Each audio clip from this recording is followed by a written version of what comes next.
इंसान एक ऐसा जीव है जिसे समझदारी का लाइसेंस दिया गया है। हर किसी को लाइसेंस नहीं मिला, लेकिन लाइसेंस मिलना यानी उसके अस्पताल में जाना नहीं है सही ढंग से गाड़ी चलाना। बिना लाइसेंस के गाड़ी, बिना सीखे हुए गाड़ी चलाए तो गिरे। अनंत काल की यात्रा में जीव ने सुख दुख सहन किए, सुख दुख चलते रहे। जब सुख मिला तो उसने पाप किया, जब दुख मिला तो उसने प्रार्थना की कि मैं तो उससे मुक्त होगा। दुख से तो मेरा छुटकारा हो उसकी तैयारी की, यानी कि देवलोक में सुख के साथ पाप, नरक में दुख के साथ आंसू। ये सब करने वाला कौन है? हमारा जीवन, हमारी आत्मा में लगे हुए जो कर्म बंधन है, वो सुख दुख चलते रहे।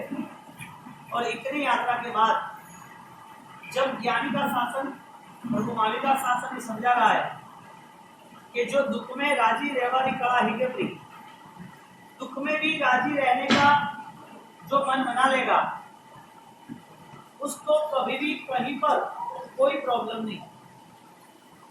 जितना करीब सुख है इतना ही करीब दुख है। तुम तुम्हारी छांव से कभी दूर नहीं हो सकते। तुम यदि सुख हो तो छांव दुख है, तुम्हारे पास दुख है तो छांव सुख है। दुख और सुख उस दोनों में आपको क्या चाहिए? ज्ञानी कहते हैं कुछ नहीं चाहिए धर्मात्मा को, क्योंकि सुख भी नाशवंत है, दुख भी नाशवंत है। तो नाशवंत है उससे मुझे क्या लेना है? जो मेरा है ही नहीं उसको मैं क्यों अपनाऊं? कोई आपको बोल रही है उपास इतना बड़ा अच्छा है, आपका घर छोटा है, यहाँ पे सो जाओ, यहाँ खाना पीना या लेना। समझदार आदमी वो कहेगा ये तो जगह मेरी नहीं, ये धर्म स्थान में नहीं रह सकता है। जो सुख दुख कर्म के आधार पे आते हैं, जो कर्म हमने बुलाए हैं और वो कर्म हम ही भुगत रहे। प्रभु महावीर ने लाइसेंस दे दिया कि यदि सुख को समझने के बाद कोई तुझे आशा दिख रही है तो समझ लेना सुख के बाद सत्य ही है और कुछ नहीं, क्योंकि सुख और सत्य कभी साथ में नहीं रह सकते। क्योंकि जो सुख पराधीन नाशवंत है वो सत्य कैसे हो सकता है? सुख सत्य नाशवंत है। जो सुख हम मान रहे हो वो सत्य होता तो आपको महसूस ना होता दुख का। छोटे घर में से बड़े घर में आए, कम पैसे में से ज्यादा पैसे में आए, कम परिवार में से ज्यादा परिवार में आए, लोग कम पहचानने से ज्यादा पहचानने वाले, कम इज्जत थी ज्यादा इज्जत बढ़ गई, सब कुछ बढ़ता गया। तो फिर दुख क्यों आया वापस? दुख क्यों मन पे खड़ा हो गया? यदि मानसिक स्थिति ज्ञान से न जुड़ी हो तो परेशानी है, और परेशानी निश्चित है। अनंत काल चक्र में तीर्थंकर 24 हुए। कितने भगवान हुए? अब हम इतना सोचते हैं कि समझदारी और ना समझी उसमें फर्क कितना है? वो तीर्थंकर कौन थे? इंसान थे। वो तीर्थंकर इंसान में से भगवान कैसे बने? एक भव ऐसा बताओ कि जिसमें उसको समझदारी आ सके। समझदारी यानी भव भ्रमण की निष्पत्ति, भव भ्रमण की समाप्ति। समझदारी सिर्फ क्रिया के नाम पे नहीं है, वो क्रिया फलीभूत होकर आत्मा के नाम पर वहां जाके खड़ी हो। समझदारी को संसार की प्रगति नहीं, संसार की स्मार्टनेस नहीं। समझदारी वो अपने जीवन में शांति दे, समाधान दे और समाधि दे। यानी हर कोई घटना आपके सामने आने के बाद वो समझदारी के उसका तालमेल करेगा। अनंत अनंत तीर्थंकर हो गए। हमारे सामने 24 ही एक ही है, आदिनाथ से मायुषा। प्रभु एक ही 24 में हम देख रहे हैं उस आत्मा के साथ प्रभु ने क्या क्या किया था। सब कुछ। एक छोटा बच्चा उसको खिलौना देता तो खेलता है, और वही खिलौना न दे और उसके हाथ में चाकू आ जाए तो भी खेलता है। खिलौने से उसको आनंद आएगा, चाकू से भी आनंद आएगा, लेकिन भय किससे है? आनंद कब तक है? जब तक उसको लगा नहीं तब। आनंद और दुख वो साथ में खड़े। खिलौने से खेलते रहा तो खिलौने ने उससे दर्द नहीं दिया, लेकिन जब चाकू से खेलने लगा तो दर्द होगा। वही खिलौना बड़ा होकर वो नहीं खेलेगा, और बड़ा होकर वही चाकू उससे समझदारी के साथ पता है कि उसको कैसे उठेगा। ज्ञानी कह रहे हैं कि समझदारी और ना समझी में कितना फर्क है। ना समझदारी यानी कि ना समझी बेसमझी, वो अपना नुकसान देख नहीं सकता, वो अपने जीवन को घाटे में ले जा रहा है, खड्डे में ले जा रहा है, धोखा दे रहा है, उसे पता नहीं चलता। बच्चा बेस ना समझे तो चाकू लगेगा, लहू निकलेगा, रोएगा, चिल्लाएगा, चीखेगा, ज्यादा होगा तो ऑपरेशन करना पड़ेगा। क्यों? चाकू ने उसको मारा। चाकू का स्वभाव था, धारदार था, लहू निकालने वाला था। समझदारी के साथ रहना चाहिए। संसार का स्वभाव है चाकू जैसा, जो जलाएगा, बताएगा, तर्पण में ले जाएगा, दर्द देगा, नाश करेगा, खत्म करेगा, जलाएगा। ये संसार है। तो बहुत सारे लोग दर्द देने वाले हैं। कोई वचन से दर्द देगा, कोई लाठियों से दर्द देगा। ये संसार है, कर्मों से दर्द होगा। दर्द तो होना ही है, लेकिन न समझे तो ज्यादा होने वाला है। समझदार को दर्द ज्यादा नहीं होता है, तो समझदार को तो दर्द ज्यादा नहीं होता है। ज्ञानी कह रहे हैं ना समझी कब तक रखेंगे? कितने भाव ऐसे चले जाएंगे हमारे, और कब तक ऐसे ही हम जीवन लेते चलेंगे? क्यों दुख का विरोध करना? क्यों दुख के लिए ऐसा जीवन व्यतीत करना? आप आसपास में संसार में सब कुछ देख रहे हो कि दुख आता है तो कैसे वो कंट्रोल करता है। आप तो समझोगे पैर आपको खत्म हो गए, ऑपरेशन कर दिया रिफ्लेक्स का, अब चल नहीं सकते, या एक्सरसाइज करनी है, या पैर सुमन हो गए, या कोई प्रॉब्लम हो चुकी है, नसें सूख गई है, ये दर्द कब तक? पैर का दर्द कब तक? बुढ़ापे आया, बुढ़ापा नहीं आया है, उसके पहले 25 साल की उम्र में बीपी लो हो चुका, विजन चला गया, देखने की ताकत चली गई, बीपी लो होने के नाते अंधापन आ गया। 25-30 साल की उम्र में शुगर आ गया है, और शुगर आने के नाते छोटा भी कील हो जाता है, छोटा भी ड्रेसिंग होता है, तो कई दिनों तक, महीनों तक ड्रेसिंग चलता रहता है। मैं ये कहना चाहता हूँ, ये दर्द कितने टाइम तक? पैरालिसिस वाला, अंधेपन का, पैर नहीं चलते, ऑपरेशन वाला वो, शरीर में शुगर है और 500-700 शुगर, परेशानियां रहती है, ये दर्द कब तक? तुम कहोगे, डॉक्टर कहोगे कि ये शरीर है तब तक। ज्ञानी कहते हैं ये दर्द भव तक, जब तक ना समझदारी तक। एक दर्द है, दो दर्द है, तीन दर्द है, हजारों दर्द तो बना रहे हो यहाँ ही नहीं, हजारों दर्द तो खड़े कर रहे हो आप। आज जो दर्द है वो समाप्त हो गया, नया दर्द नहीं आने वाला नए को। अच्छा, शुगर कंट्रोल करने के लिए कोई औषधियां मिल जाएगी, कोई क्रियाकर्म कर लो, शायद कोई पुण्य का उदय था तो पैरालिसिस वगैरह अंधापन चला भी जाएगा मेरे घर का, लेकिन यदि सही भी हुआ तो मृत्यु तक। मृत्यु के बाद जो दर्द है वो किसकी वजह से? यानी कहते हैं कि जिसके पास समझदारी नहीं, इसकी वजह से। आप किस दर्द के लिए आप मन बना रहे हो? किस दर्द के लिए आप इतने चिंतित हो? कौन से दुख आपको परेशान कर रहा है? यदि ये दर्द आप इससे छुटकारा पा लिया, बच गए, तो नया दर्द है कि नहीं? यानी कि अभी हम दर्द में भी दर्द खड़ा कर रहे हैं, दुख में भी नए पाप को मिला रहे हैं, दुख में भी आत्मध्यान कर रहे हैं, दुख में भी अज्ञानता के नाते रो रहे हैं। दर्द किसको हो रहा है? मन में छिपे हुए अज्ञानता के हिसाब। इस शरीर को दर्द ना होता तो कितना पाप करता है? शरीर पे दुखी ना आता कितना पाप करता हो? दुख आए तो किसकी वजह से आए? यहाँ पर सूत्रकृतांत में आगम ने अन्य मतों की चर्चा की है। उसने नास्तिक मत, वैशेषिक मत, सांख्य मत वगैरह अनेक जैन दर्शन, बौद्धिज्म सबके साथ तो उसमें एक मत की चर्चा आती है, अनात्मवादी, जो अपने जीवन को सुधार नहीं सकता है, सत्य के बाहर राह पर ले नहीं जा सकता है, वो व्यक्ति परमात्मा महावीर के मार्ग से दूर है। धर्म की बातें धर्म के दर्शन से रजू होती है। धर्म की अखंडता धर्म के दर्शन से हजारों साल तक खड़ी रहती है। क्रिया तो बदलती रहेगी हर 200-300 साल में, और लाखों साल तक जो सत्य है वो कैसे बदलेगा। अपन रात को प्रवचन हो रहा था तो हमारे प्रश्न थे, कर्म मंत्र और टाइम कितना टाइम दिए, कर्म मंत्र कितने साल से चल रहा है, कर्म मंत्र सूत्र कितने साल से आपके साथ में है, कितने साल से चल रहा है, पूर्व के भावों में या पूर्व की सदियों में, कितने साल से, 200 साल, 500 साल, 1000 साल, 2000 साल, 5000 साल।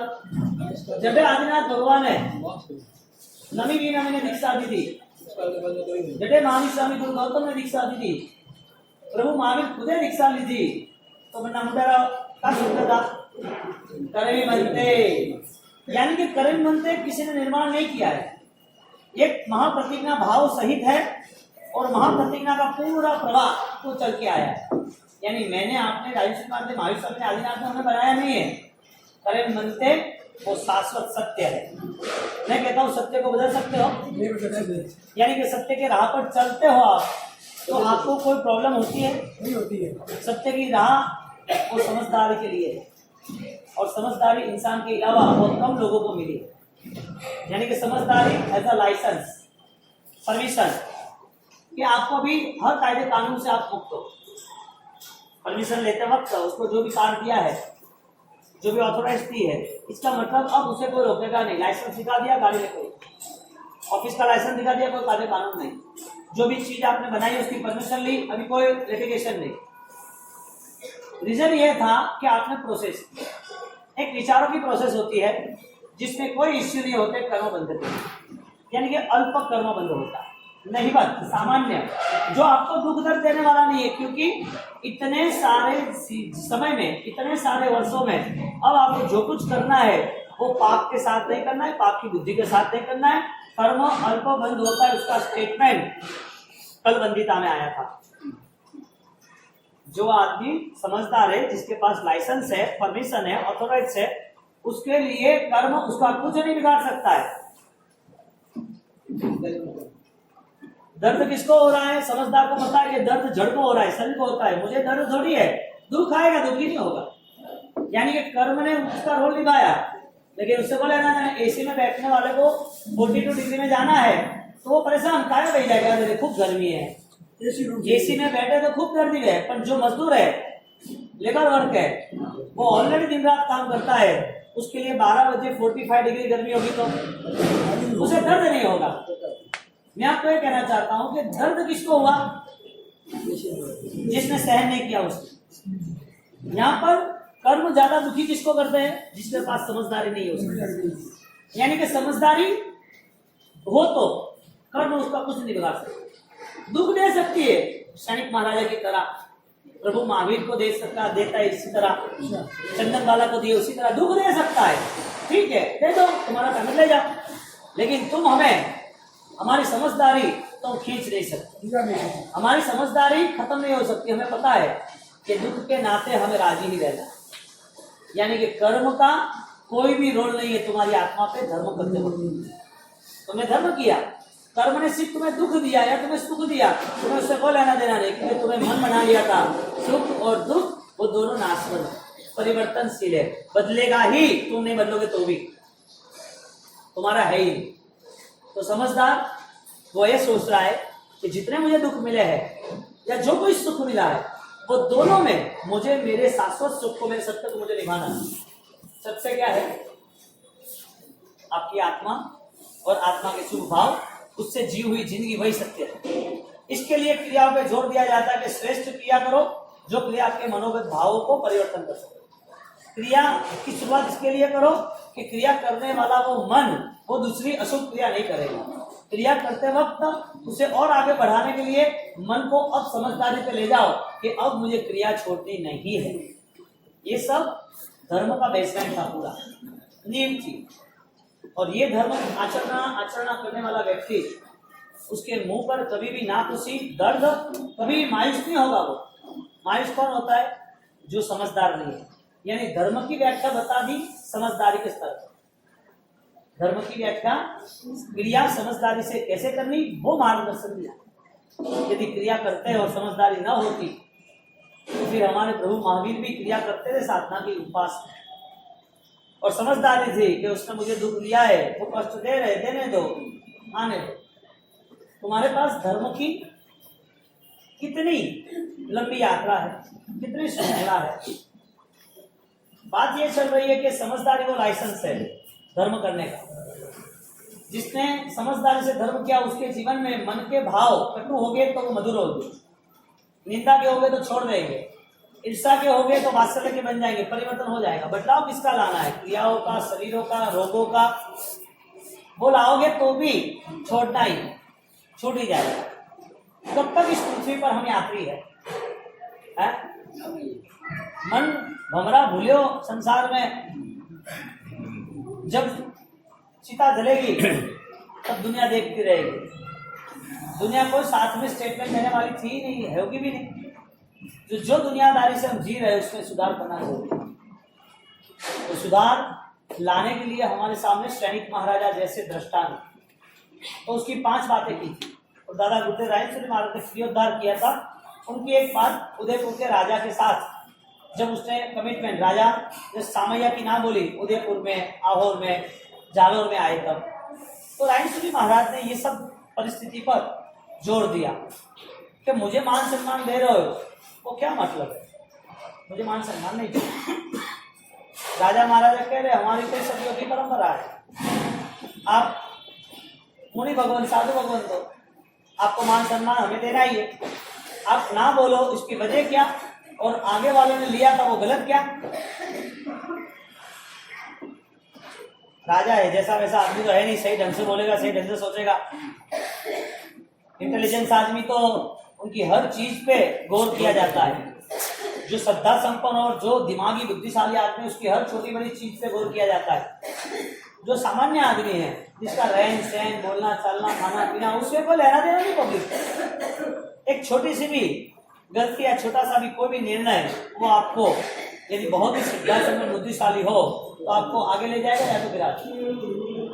रायचूरी महाराज को वो पूछ रहे हैं कि क्या करना मुझे, कैसे करना मुझे, इसका क्या नतीजा हो सकता है, आप जवाब दो। गुरु महाराज जवाब देंगे अच्छी तरह। एक 5 मिनट सम की जाहिरात निपटा रहे। लो भाई कांतिलाल जी, हिंग गया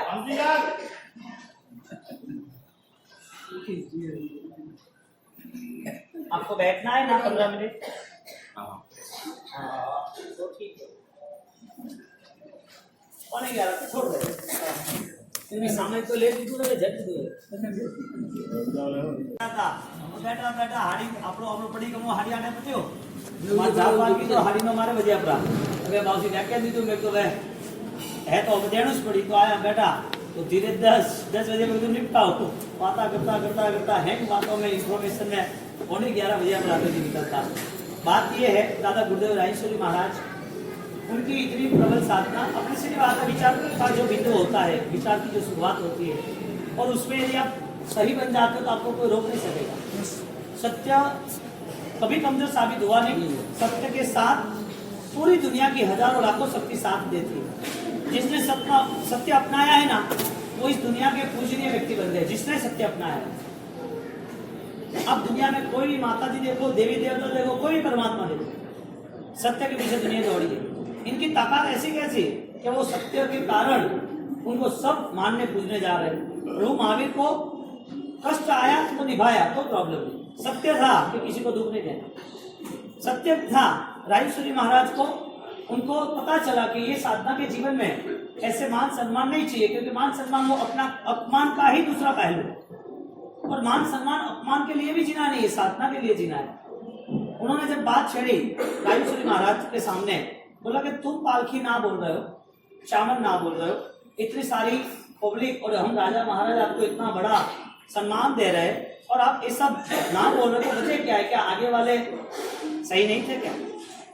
गुरु महाराज ने कहा तुम्हारा जो कर्तव्य है वो तुम्हें निभाना सही था, लेकिन वर्तमान की स्थिति पहले से अभी में आसमान जमीन का फर्क पड़ा। पहले जो यति परंपरा थी, इतनी सात्विक थी, इतनी बलवान थी, उस परंपरा में जिन शासन की प्रभावना हो रही थी, उनके पास ढेर सारी शक्तियां होने के बाद भी आत्मा की शक्ति, आत्मा का बल था। उनके पास मान सम्मान का ढेर लगा होने के बाद, तुम्हारे जैसे हजारों राजाओं, हजारों गांवों के आने के बाद भी उनको मोह, उनकी रागदशा, उनके मन में अहंकार नहीं आ रहा। धीरे धीरे धीरे कमजोरी, थोड़ा सा जीर्ण क्षीण होने लगा व्यवहार, और उसके हिसाब से आज जो नया भविष्य बनना चाहिए वो नहीं। तो गुरुदेव हम तो समझते नहीं है, हम तो सिर्फ श्रद्धा को मानते हैं, आपकी साधनाओं को आपको देख के हम ये सब मान सम्मान दे रहे। बोला तुम मान सम्मान दे रहे थे वो सही था, लेकिन अभी वो समय नहीं, परिवर्तन करना आवश्यक है। मैं सम्यक की साधु बनना चाहता हूँ। मैं यति परंपरा में था, लेकिन यति परंपरा में मैंने दीक्षा ली तब मुझे पता नहीं था कि इस परंपरा में ऐसा बहुत कुछ होगा। यानी कि साधु बनने के बावजूद भी साधना का क्रम नहीं रहा। यहाँ तो और सारी शिथिलाचार और सारा गलत रास्ता दिख रहा है। यहाँ पर स्वाध्याय की कमी है, यहाँ पर आराधना की कमी है, आचार की कमी है, बहुत सारी प्रॉब्लम। तो मुझे मन बनाया मैंने कि सही दिशा पे चलने वाले को सही दिशा मिलनी चाहिए। उसे चलना है सही दिशा में, दिशा नहीं मिले तो चलना भी उसका व्यर्थ होगा, परिश्रम समाप्त होगा। तो मैं ये सब छोड़ना चाहता हूँ। मुझे सब कुछ मिल रहा है, तुम दे रहे हो, ऐसे हर जगह के हर राजा महाराजा मान सम्मान दे, मुझे नहीं चाहिए। मुझे इसके लिए छोड़ना है कि हजारों लोगों के लिए आदर्श बने। मैं खुद राजकुमार, भरतपुर के नगर सेठ का मैं खुद राजकुमार हूँ, तो मुझे कहाँ कमी है? बहुत कुछ मिलेगा, आप नहीं दो तो भी मुझे मिलने वाला है। मैं ना क्यों बोल रहा हूँ? क्योंकि इस दुनिया में सब लोग अपने मन के विचारों को सही ढंग से जी नहीं सकते। इसमें मान सम्मान की वृद्धि में अहंकार की वृद्धि। तो आज से एक यति परंपरा से मैं निकला हुआ, मैंने संकल्प किया था मैं क्रियोद्धार करूंगा। जो क्रिया परमात्मा शासन की नहीं है, जिस क्रिया में प्रभु ने आज्ञा नहीं दी है, जो क्रिया करते करते आत्मा का बल नहीं बढ़ रहा है, ऐसी फालतू क्रियाओं को मैं निकाल रहा हूं, मुझे नहीं चाहिए। तो क्या गुरुदेव ऐसी कौन सी क्रिया थी? बस क्रिया क्या, तुम हमारे पास आते चमत्कार के लिए, तुम्हारा भला हो इसके लिए, तुम ऐसा सोचते हो कि तुम्हारा जीवन सुखमय हो जाए, संसार में सब अनुकूल सामर्थ्य मिल जाए। परमात्मा महावीर का शासन आत्मा के लिए है, आत्मा की मुक्ति के लिए है, कर्म के बंधनों से छुटकारा पाने के लिए है। अब ये सब तो बात चली गई, अब यहाँ तो एक नई दुकान खड़ी हो चुकी है।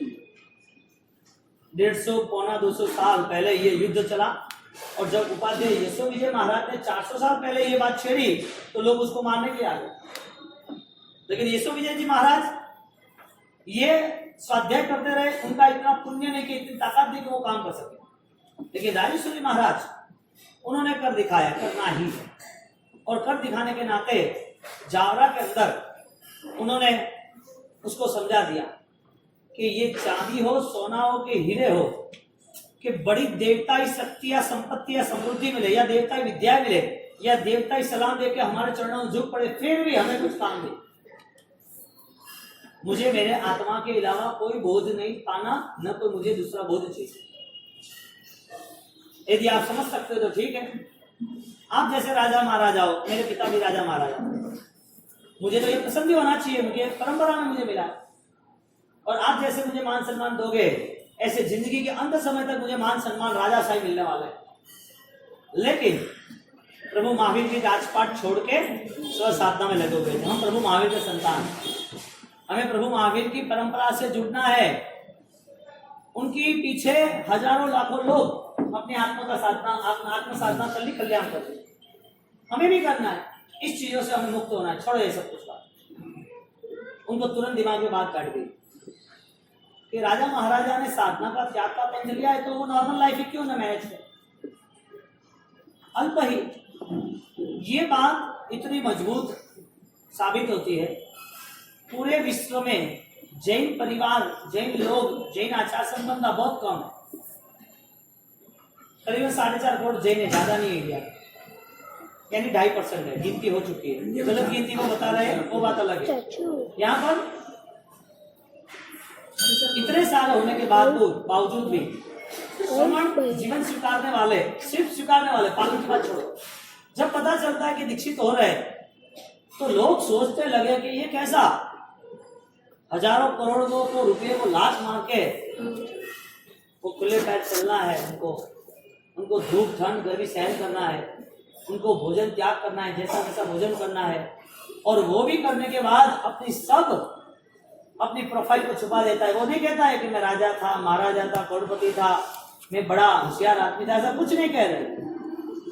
वो निर्दोष जीवन व्यतीत कर रहे। ये साधना, ये साधु जीवन वर्तमान में यदि कोई सुनता है तो देख रहा है क्या, बावसी जैन वाला बावसी कोई बावसी। जैन जीवन में जो दिखता, जैन जीवन जो है, जैनों का जो आचार संपदा है वो कोई नहीं। एक बड़ा आदमी वो यदि सुख संपत्तिवान है, सस्ता, हजारों लोग उसके साथ जुड़े, बिजनेसमैन है, करोड़ों अरबों रुपये और आसामी है, पर जब वो चौबेर करता है 8 दिन, दुकान बंद कर देता है, जल्दी निकल जाता है, वो प्रतिमा करने बैठता है, तो दूसरे आसपास वाले सोच रहे हैं ऐसे कैसे हो सकता है, ये रात को कैसे 12 घंटे भूखा रह सकता है आदमी, ये आदमी पक्का पानी कैसे पी सकता है, ये आमिर भूखा सुखा कैसे खा सकता है। धर्म का प्रभाव देखो, तुम्हें देख के हजारों लोग करने लगते। एक सिर्फ नरेंद्र मोदी ऐसा सोचते हैं कि मेरी माँ को मैं पैर छूने जाऊंगा जन्मदिन पर, पैर छूना वो मेरा कल्चर है, संस्कृति है, लोगों को क्या लगेगा, इतना बड़ा आदमी, इतना नॉर्मल, इतना संस्कारी। मेरे यहाँ 300 देशों के 300 राष्ट्रपति, उनके आदमी 1000 लोगों का खाना बनाए, पार्लियामेंट में कोई मांसाहार नहीं चलेगा, जो अभी तक चलता था। क्या बात है, सब लोग अपने हाथ चल रहे। गुजरात में आए, चाइना को, शंघाई को, जिनपिंग वाले, उनको बोला कि यहाँ की गुजराती आइटम ही खानी। और जो अय्यासी में दारू, मांसाहार, गलत चीजों पे रहने खाने पीने वाले, ये कल्चर देखते हैं तो उसको ऐसा लग रहा है हमारे में कमजोरी। जो लोग साधु जीवन की परंपरा, साधु की मर्यादा, साधु जीवन देखते हैं तो उसे लगता है कि इतना विशाल त्याग यहाँ हो सकता है, क्योंकि जो त्याग की परिभावना, त्याग की जो ऊंचाई है, वो जैन शासन के अलावा कहाँ देखने मिलेगी, कहाँ मिलेगी, कहाँ चरस फूंकना है, कहाँ गांजा लेना है, कहाँ बैठना है। जीव दया ही पता नहीं है, आत्म दया ही पता नहीं है, आत्म साधना ही पता नहीं है, उसके जीवन में भविष्य क्या होगा। किसी की बुराई हम नहीं कर रहे, लेकिन जैन शासन में यदि छोटे 8 साल के बच्चे यदि वो सिद्धि तप करते हैं, मार्गदर्शन करते हैं, उपदान करते हैं, दीक्षा लेते हैं, त्याग करते हैं, 8 साल की उम्र में पढ़ाई करके वो जन्नाट बन एक साथ 100-125 गाथा का अतिचार बोल लेते हैं, अधिशांति बोल लेते हैं, इनकी मेमोरी इतनी पावरफुल है। ये सब देखने के बाद हमें आनंद आता है, जैन शासन कितना महान है। साधु जीवन स्वीकारा, तब उनको बताया प्रभु महावीर की परंपरा त्याग की परंपरा। अब हम त्याग न करें मान सम्मान होगा तो क्या करें। गुरु महाराज ने तय किया कि मैंने प्रियोद्धार का संकल्प लिया था कि जावा की इस भूमि में मुझे प्रियोद्धार करना है। राजा महाराजा तुम और हम साथ में मिलकर अब दुनिया में नया संदेश देना चाहते हैं, तुम और हम साथ मिलकर दुनिया को नया संदेश देना छोड़ देते हैं। और गुरुदेव ने प्रियोद्धार के संकल्प शुरू किए। आगे क्या होता है हम अवसर पर देखते हैं।